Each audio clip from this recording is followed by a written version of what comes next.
Ce jour dédié pour l'élévation de l'âme de Hillel Shimon Atal Ben Alia Myriam Eliane de mémoire bénie.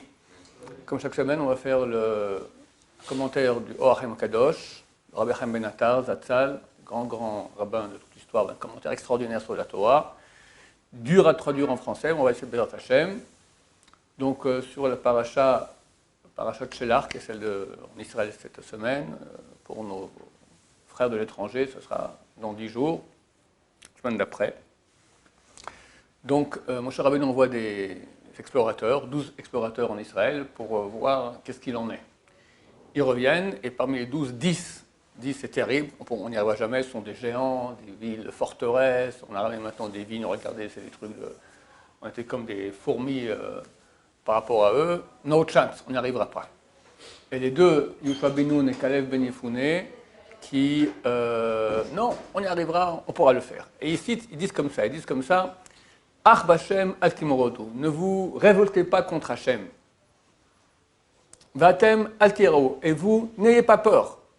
Et Amahar, n'ayez pas peur du peuple de la terre. Qu'il armenuhem, ils sont notre pain. Bizarre.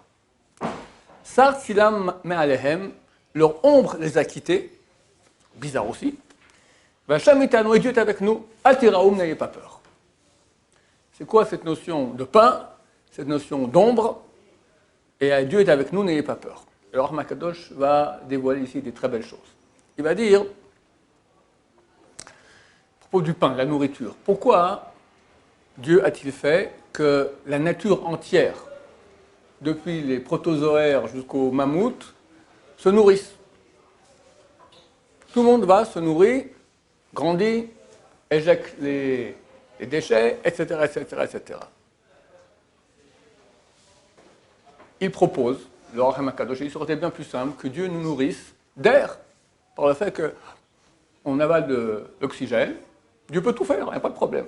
Donc par la respiration, on se nourrit, et pas besoin de, devoir passer, nous, c'est environ, comme les animaux, je pense, d'accord? On passe environ 15% de notre vie active réveillée à mastiquer et déglutiner, on va dire 5% à éjecter, et 80% de la vie à bosser pour avoir de quoi se nourrir. Et regardez les animaux, ils font que ça toute la journée, toujours en train de rechercher où manger.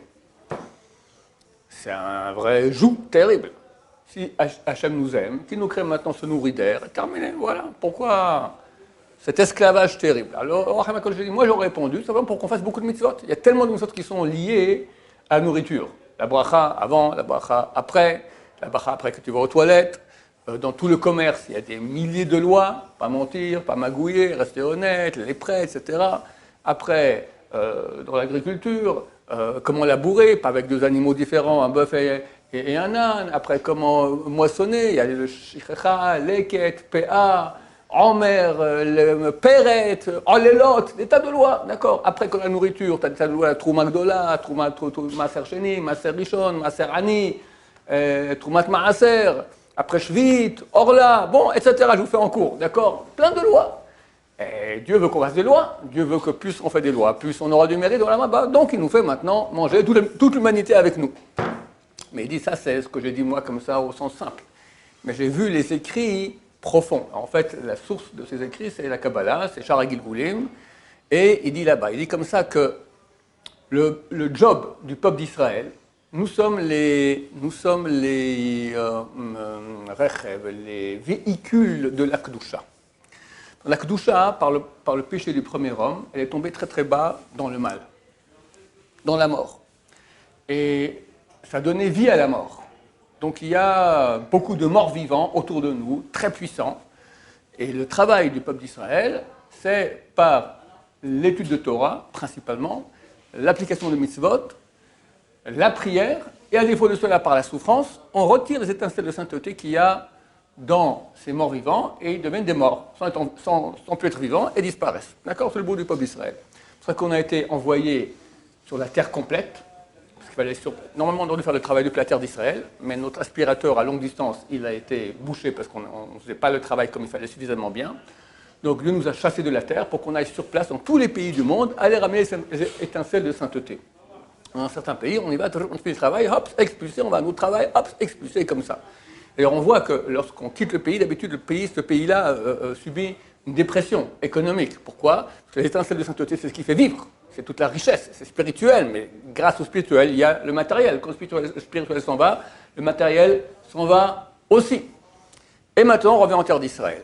Alors, bon, on parlera du retour au terre d'Israël peut-être après, en tout cas, le Rav n'en parle pas. Lui, il parle simplement de l'arrivée du peuple d'Israël face à la terre d'Israël à l'époque de Moshe, et il dit deux choses. Première chose, il dit que donc la nourriture du peuple d'Israël, ce sont des étincelles de sainteté. L'Arméno, alors il a dit, ce peuple-là, les Cananéens, avec 31 peuples qui sont ici en terre d'Israël, les Cananéens, ils sont notre nourriture. Ça veut dire qu'on est en train de prendre toute leur essence spirituelle, donc ils vont s'écrouler sans rien. Du moment qu'il n'y a plus tes étincelles de vie, d'accord, étincelles divines, ce sont des étincelles de vie, tu n'as plus la vie, ben c'est fini, tu n'as plus aucun pouvoir. Ça, c'est le mot, ils sont notre pain.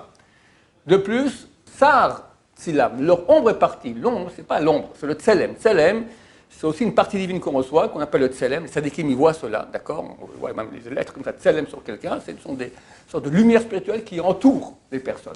Ça aussi, c'est parti, c'est-à-dire que c'est marqué que le Tselem, il part 30 jours avant la mort. Quand quelqu'un va mourir, les grands Sadikim voient cela, 30 jours avant, son Tselem, il part. D'accord? Exactement, minute pour minute. Donc ici aussi, voilà, Sar, Silam, leur image de Dieu spirituel, elle est partie. Donc ils sont en train de disparaître au niveau spirituel, donc très bientôt, ça va aussi de leur disparition physique. Et il rajoute aussi, toujours au nom de Shara Gilgulim, donc du portail des Gilgulim de Rabbeinu Hari, une chose supplémentaire très intéressante. Il dit que la sainteté, Dieu, d'accord, la sainteté, elle attire comme un aimant les étincelles de sainteté. C'est-à-dire que quand il y a la sainteté, donc le peuple d'Israël se rapproche de la terre d'Israël, donc il commence à tirer toutes les étincelles qu'il y a dans les Cananéens, et hop, comme ça, toutes leurs étincelles partent. D'après ça, il explique un texte qui est connu de la Gemara, un traité Shabbat, page 32. Rabbi Shimon Bar Yochai est quelqu'un qui l'a dénoncé, qui parlait contre les Romains. À cause de ça, il a dû fuir, il est parti dans la grotte 12 ans, etc. Et pour finir, après 12 ans, il sort de la grotte, et un beau jour, il voit le dénonciateur. Il dit quoi, ce qui plaît encore dans le monde? C'est marqué Yahi Be'eine. Il a mis ses yeux sur lui, on a fait un tas d'eau, des eaux. Qu'est-ce qui s'est passé? Alors, le roi Achaim Akadosh, il dit, et comprend. Qu'est-ce qu'il y a à comprendre? Il amène cet exemple-là pour ce qu'il vient de dire. En fait, Rabbi Shimon Bar Yochai, c'est une source de sainteté énorme. D'accord, Rabbi Shimon Bar Yochai, c'est presque Moshe Rabbeinu, il a mis le Zohar, etc. Il le regarde et il aspire les étincelles de sainteté, il en fait un tas d'eau. C'est pas qu'il est forcément mort, mais il est un tas d'eau. Toute ta sainteté est partie, tu deviens rien, un morceau de chair et d'eau. Ça me rappelle une fois, Baba Saleh était à Paris, et un jour il va chez un directeur de grand magasin comme ça, un juif, je pense, tout ça, et dans le bureau, puis depuis en bas, il voit comme ça, il voit tout le magasin. Il dit, appelle-lui celui-là. Appelle le type, c'est un juif, effectivement, tout à fait non religieux, les cheveux longs, comme ça, tout ça. Et on met dans le bureau, et ben, vous allez boire avec lui, comme ça, et font l'Echaim, etc. Bon, puis après, il part. Alors, qu'est-ce qui s'est passé? J'ai vu en lui, il avait un nitzot, une étincelle de Rabbi Meir Balanes. Vous voulez lui prendre cette étincelle. Le fait qu'il rencontre comme ça une sainteté comme Baba Saleh, avec un autre, il lui aspire la sainteté. Donc c'est pour cela que le verset dit « Ils sont notre pain », leur ombre est partie, et Hachem Itanu, Dieu est avec nous. Ça veut dire, nous, on a la Kedusha avec nous, donc on aspire toutes leurs étincelles de sainteté, donc n'ayez pas peur. Je ne peux pas m'empêcher de faire un rapport avec l'actualité. Nous sommes très très proches de l'époque messianique. La Shrina, la présence divine, est revenue en terre d'Israël. On le voit par la profusion d'études. L'étude de Torah, c'est la chose qui amène le plus la présence divine. Pour Hachem, aujourd'hui, il y a des dizaines de milliers, voire plus de 100 000 étudiants en Torah. Donc, tu as une présence divine comme il n'y a pas eu depuis 2000 ans. Et ça, forcément, ça attire toutes les étincelles de sainteté. Très, très vite. D'ailleurs, beaucoup de Juifs commencent à revenir en terre d'Israël. Je crois qu'on est presque arrivé à la moitié sont aujourd'hui, peut-être une majorité tout juste sont arrivés en terre d'Israël. En tout cas, il y en a beaucoup. Et en sainteté, il y a beaucoup de tchouva. Beaucoup de gens qui commencent à se rapprocher du coronavirus, ça va faire encore plus de tchouva. Et on voit que les étincelles du monde sont en train de disparaître. Et on voit une grande dépression qui va faire que Jérusalem va être reconstruite et qu'on aura très bientôt Mashiach. Alors j'ai pensé maintenant, en préparant le cours, que j'ai pensé que c'était ça la raison pour laquelle c'est marqué que Gog Magog, donc ils viennent venir du fond du Nord, l'union de tous les peuples contre nous, ils doivent arriver à Jérusalem et mourir à Jérusalem. Je vous pose la question pourquoi? Parce que Dieu lui mettra des hameçons dans le palais pour l'amener à Jérusalem, c'est-à-dire je vais aller conquérir la terre d'Israël, etc. Pourquoi nous embêter?